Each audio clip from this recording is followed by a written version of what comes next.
I rise to pay my respects following the passing of Ronald Joseph Walker, AC, CBE, otherwise known as Mr. Melbourne, a man who was celebrated in life and will be mourned in death. A friend to many and somebody who was deeply committed to his local community, to his state, and to the betterment of those who were less fortunate than him. He is survived by his wife Barbara and their 3 children, Joanna, Campbell and Candice, and we send our warmest wishes at this difficult time.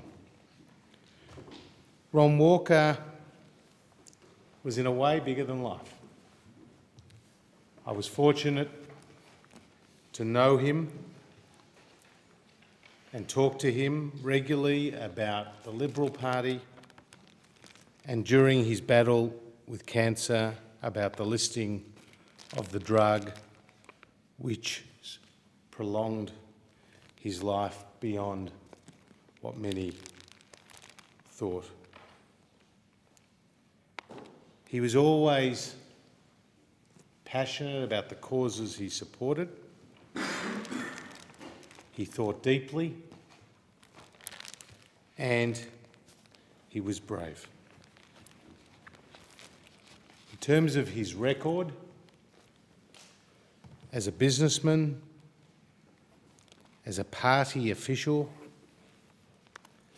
and as a proponent of Melbourne in attracting events to our city and our state, he had very few equals. He was elected to the Melbourne City Council aged 30 in 1969. He was the Lord Mayor of Melbourne from 1974 to 1976. He was the Liberal Party's Honorary National Treasurer, which the Prime Minister has described as the most challenging job in politics, having himself held that role. Ron fulfilled that responsibility between 1987 and 2002. He was made a Commander of the Order of the British Empire for his service to local government, and the citation for his Companion of the Order of Australia read, "For service to business, the arts and the community, and to raising the profile of Australia internationally with significant benefit for tourism and employment." His success in attracting the Grand Prix to Melbourne and other major sporting events, and his ability to reach across the political aisle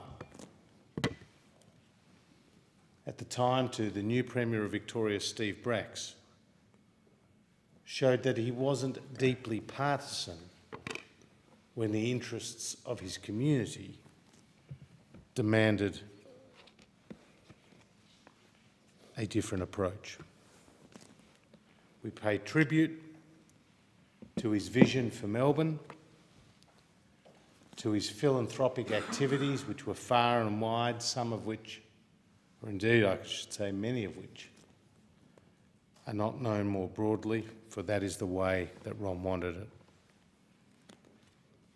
And thank him for what he did for Melbourne, what he did for the Liberal Party, and what he did for the country. May he rest in peace and be remembered fondly for all that he achieved.